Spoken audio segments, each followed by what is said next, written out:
Hi class. Let's take a moment to strategically think about strategic planning.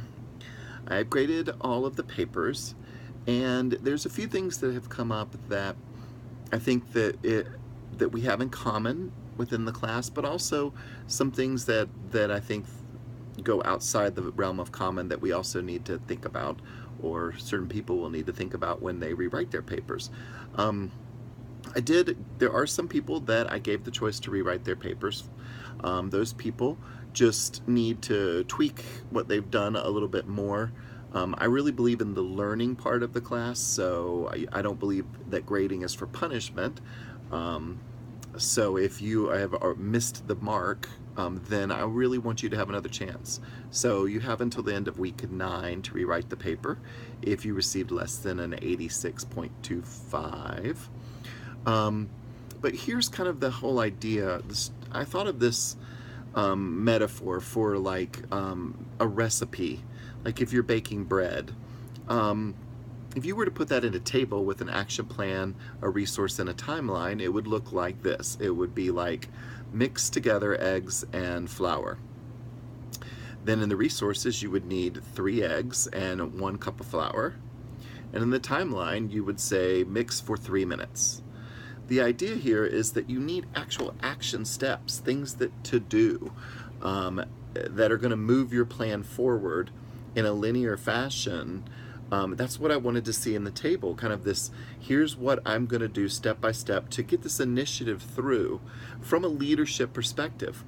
I really wanted to see kind of that you are planning like you would plan a trip, or like you would plan a, what other things do people plan? An adventure, a day trip, whatever. Something that you'd be planning.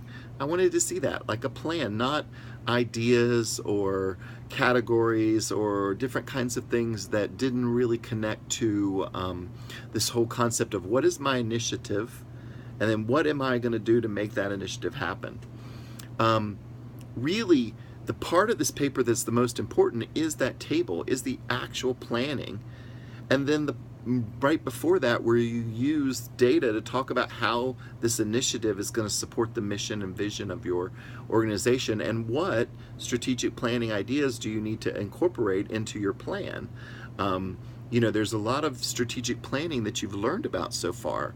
Setting goals, communication, changing culture. Where do all those things come in your plan? Did you address those as action items that you need to work through? Do you need to send out a communication? How many communications will you need to send out? What are they going to say? How are they going to change the culture? Where is that connection going to happen? Another thing is, a lot of people did not use the headings I suggested. I bolded the words that I thought you should use as headings. It would have really helped a lot of you if you had used those headings, because people went off and kind of talked about their organization without actually giving me the things that they needed to do. I think everybody touched on influences that were external or internal, but not in an organized way that made any sense to the reading of the paper.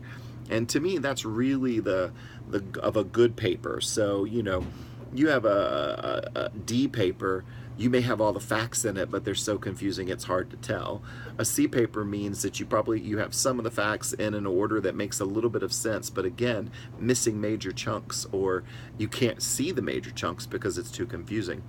So that kind of is where I kind of layer the things down. A B paper has all the facts in a pretty good order, but there's still some structural issues or some things left out.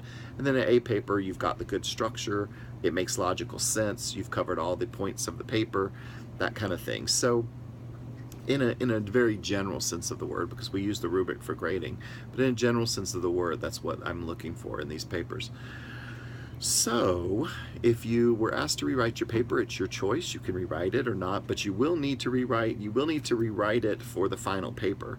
And many of you who got other grades in the class above an 86, you're still going to need to rewrite those for the paper. So, for the final paper.